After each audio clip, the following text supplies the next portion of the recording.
E aqui diz: entenda a diferença entre o trigo e o joio. O Senhor Jesus usa a parábola do trigo e do joio para explicar um dos maiores estratagemas malignos. Justamente porque o trigo é um dos mais importantes cereais do planeta. Ele é produzido em grande quantidade no mundo inteiro, por ser o ingrediente principal do pão, que é a base da alimentação da maioria dos povos. Essa representação entre o trigo e o joio na plantação comumente é vista dentro das igrejas, onde há falsos servos e o quê? Falsos servos infiltrados entre os verdadeiros. Assim como não existe uma plantação apenas de quê? De trigo, não há uma comunidade apenas de salvos. Quem dera tivéssemos essa comunidade. E por que não temos essa comunidade? Porque onde há gente sincera, há também o quê? Os enganadores. Vamos dar uma pausa aqui. Deixa eu explicar algo para você. Aqui faz uma interrogação e uma exclamação dizendo: quem dera se tivesse. E não há uma comunidade apenas de salvos. Veja que eu já atendi pessoas afastadas ou que voltaram, outras estão afastadas. Creio que você já deva ter encontrado em algum lugar, nas esquinas das ruas, alguém que diz assim, ou de repente fica na igreja, mas a pessoa fica doente, enferma espiritualmente. Pessoas que se sentiram decepcionadas com a igreja. Só que a igreja, falo entre aspas, porque elas querem que o homem responda por Deus. E não é assim que funciona. Jesus não me decepcionou. Jesus não me enganou, não me traiu. Quem decepciona é o homem. Isso já não é de hoje. Infelizmente, não vai ser o primeiro ou o último que olhou para trás ou que, de repente, caiu na fé. Jesus disse: quem está de pé, cuide para que não caia. Mas essas pessoas, elas falam de uma forma como se aquele ex-obreiro, ex-bispo, ex-pastor fosse Jesus. Como se aquela pessoa que cometeu um erro, porque é humana, fosse Jesus. E ela diz: não fui à igreja porque, eu me desiludi. O bispo fez isso, o pastor fez aquilo, a obreira fez aquilo. Mas você espera o quê? Jesus disse: quem está de pé, cuide para não cair. E ele disse: é inevitável os escândalos. Mas em quem deve estar os meus olhos? No autor e consumador da minha fé. Jesus não me desprezou, não me decepcionou, não me abandonou. Pelo contrário, ele entregou a vida dele aonde? Na cruz. Ele morreu pelos meus pecados. Aí, porque infelizmente aquela pessoa cometeu um erro, eu vou julgar que ela responde por Deus? Você acredita que essa pessoa responda por Deus? Não, ela é usada por Deus como um instrumento. Eu estou sendo usado por Deus como instrumento, mas eu respondo por Deus? Os meus atos, os meus erros ou acertos respondem por Deus? Não. É consequência da minha obediência ou da minha desobediência. Mas Deus não tem nada a ver nas minhas escolhas. Então por que as pessoas se afastam da igreja? Elas tinham que se afastar daqueles que lhe decepcionaram e orar por eles. Se afastar no sentido, porque, vamos entender, há pessoas, eu digo ex-bispos, pastores e obreiros e membros, que cometeram erros. Mas essas pessoas se arrependeram e, para a glória de Deus, elas estão na fé. Não estão mais na posição que estavam, até porque não tem condição espiritual. Ou por opção própria. Mas elas estão com Deus. Estão aonde? Na fé. Então essas pessoas, elas erraram, reconheceram o seu erro, mas seguem sua fé, olhando para quem? Para Jesus. Elas não vão prejudicar a minha vida. Até porque, como eu, elas reconhecem que precisam da misericórdia de quem? Mas existe o oposto. Existe quem caiu por erro, mas que não se arrependeu. E que além de cair, está usando de estratagemas, como nós falamos aqui, de estratégia, para tentar levar outros a disseminar o ódio dela, a mágoa, a impureza, a malícia. E hoje trabalham a favor do inferno contra o reino de quem? Criando malícia, mentira e de repente apodrecendo a fé de muitos.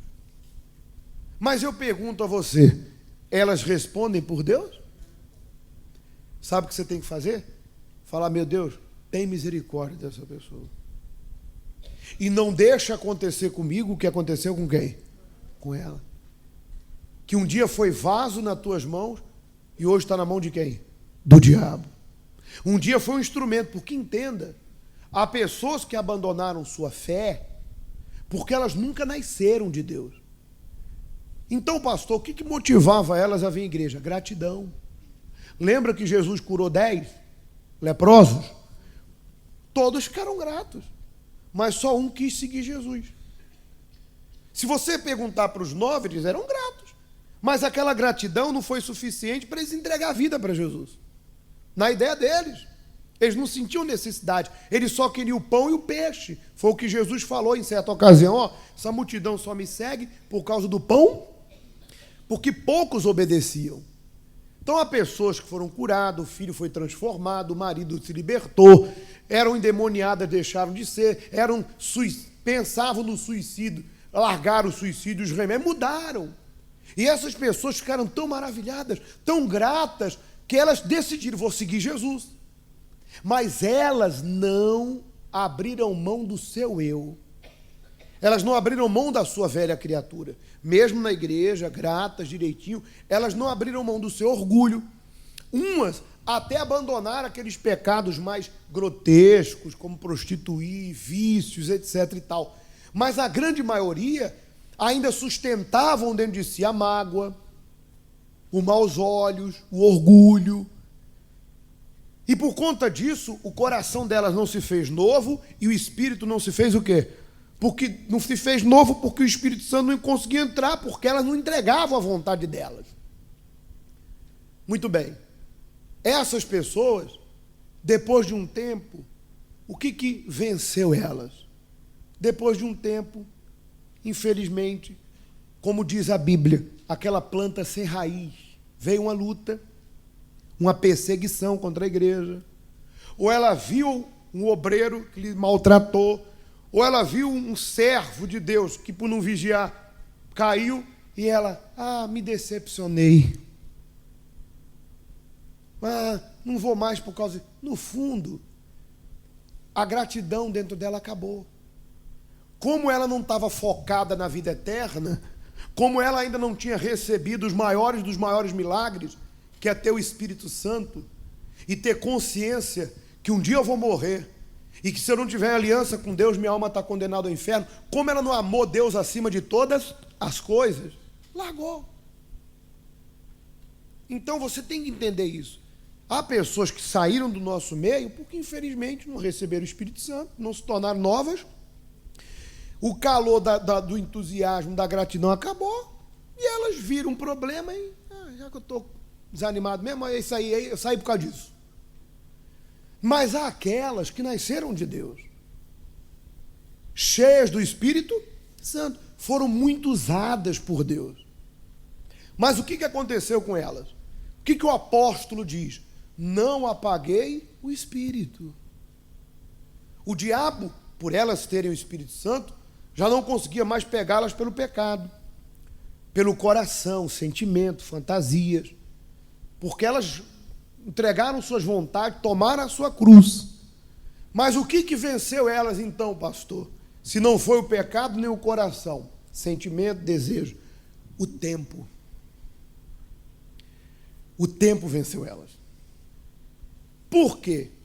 Se você pega uma brasa viva e tira ela do braseiro, ela apaga de imediato?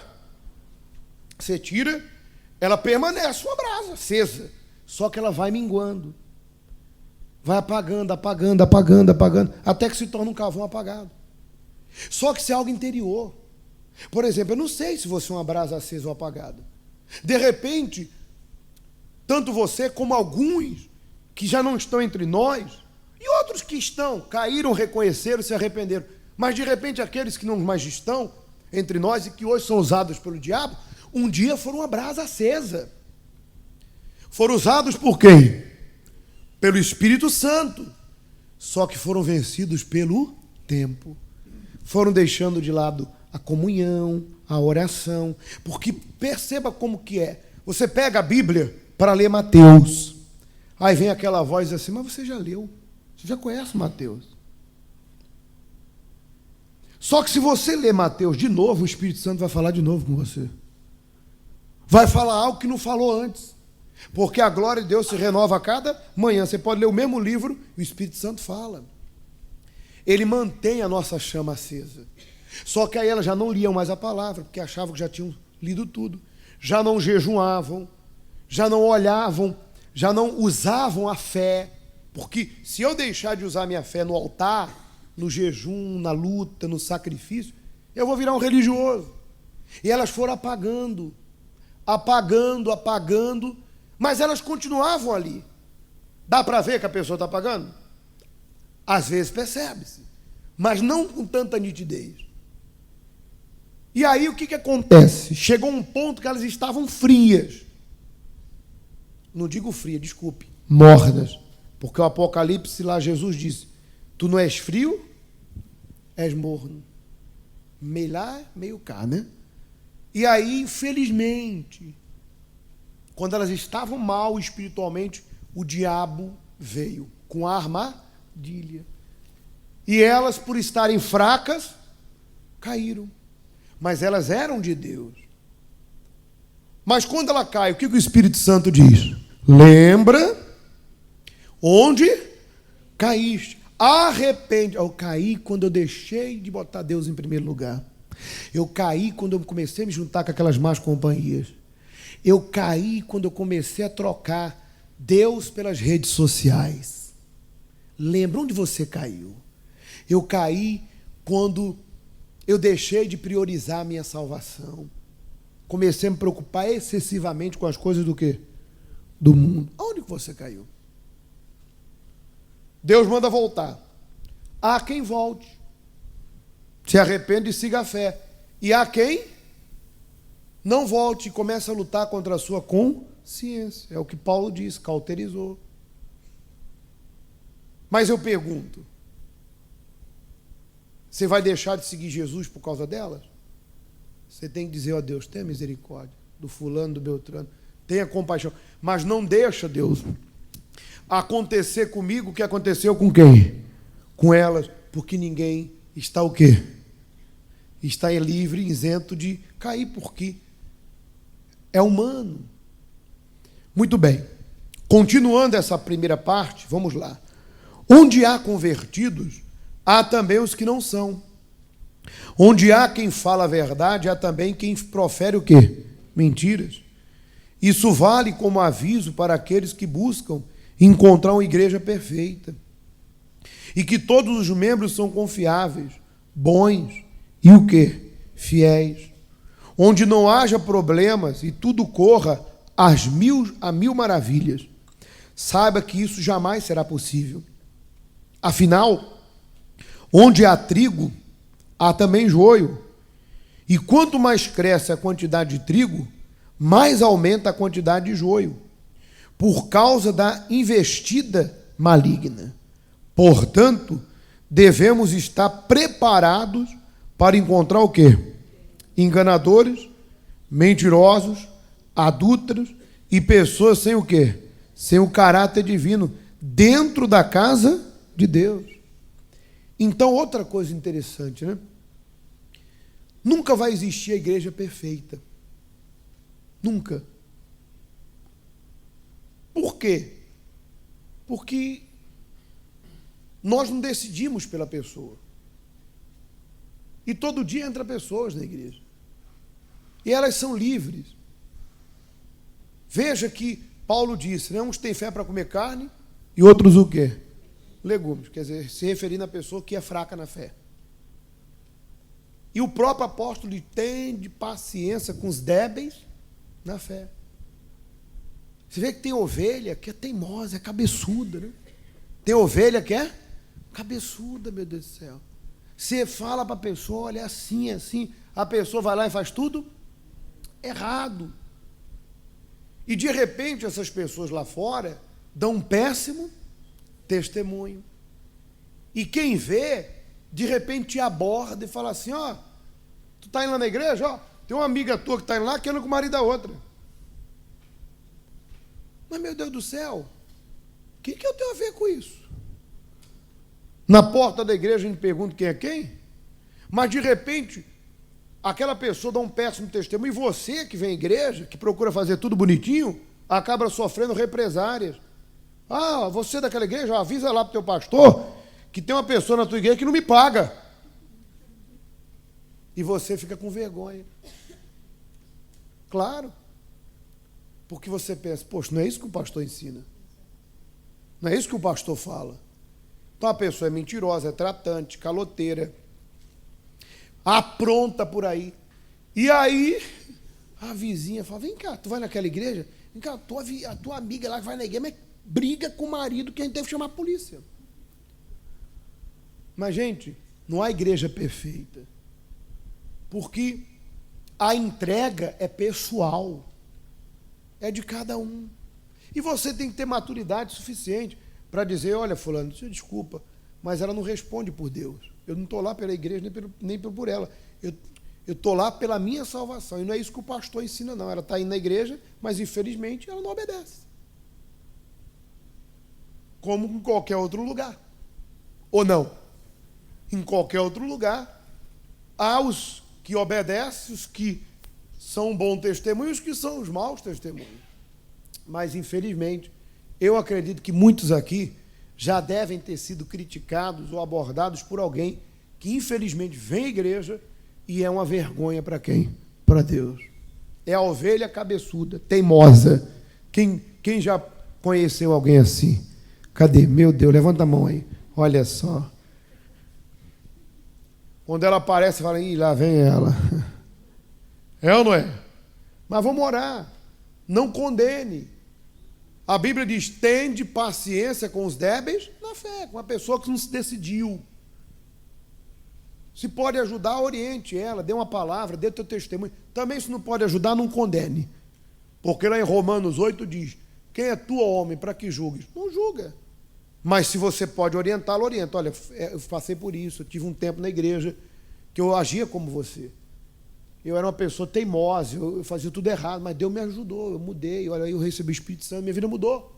Se ela aceitar, amém. Se ela não aceitar, aí você não pode fazer nada. Para concluir, diz, isso não é agradável, mas é a realidade vista tanto nos tempos bíblicos quanto nos dias atuais. Que realidade? O joio no mesmo campo. Pastor, se eu estou sendo joio, como diz aqui, ó, vivendo no engano, na mentira, no adultério, enfim, vivendo uma vida errada. Eu estou condenado, pastor? Olha, enquanto a colheita não vem, não. Que colheita é essa? Enquanto Jesus não volta, você não partiu, você não está condenado. Ainda há tempo de você se arrepender. Mas quando vier a colheita, o vaso se quebrar, ou Jesus voltar, aí já não tem mais o que fazer. Mas sobre isso, falaremos na próxima quarta-feira. Mas o que eu faço agora? Se humilhe. Esse é o momento de você, por exemplo, começando o ano, você ser sincero com Deus, ó, Deus me ajuda. Eu quero ser isso aí que o pastor falou. Eu não vou dizer que não consigo, mas eu não decidi ainda. Me ajuda, meu Deus, a vencer esse sentimento, esse desejo, porque eu não acredito, você tem que falar, eu não acredito, Deus, que haja pecado. Aliás, o Senhor mesmo falou que não há pecado que seja além das minhas forças. É porque eu estou tão fraca, tão fraco, Que esse pecado está me convencendo a aceitar que eu sou assim, mas eu não sou, me ajuda, meu Deus. Eu não aceito mais ter esse coração velho, essa mente velha. Ó, Senhor, eu prefiro a morte do que continuar sendo o que eu sou e ainda por cima ter um final trágico, que é perder a minha vida eterna. Ó, Deus, me ajuda. E aí você se humilha, fala com Deus. Conversa sério com Deus, não fique lá repetindo a mesma coisa que o pastor repete, mas fala o que está dentro de você, seja sincero. Você tem dúvida, fala: Deus, eu sou cheio de dúvida, de conflito, realmente eu tenho maus olhos, o Senhor na minha vida não está acima de tudo, eu tenho colocado outras coisas. Oh, meu Deus, conversa com Deus, por isso que é o momento da busca. Tu vai buscar ajuda em Deus, é o momento da cura da alma, amém? E eu não posso fazer isso por você, só por mim, porque como ser humano eu dependo de Deus.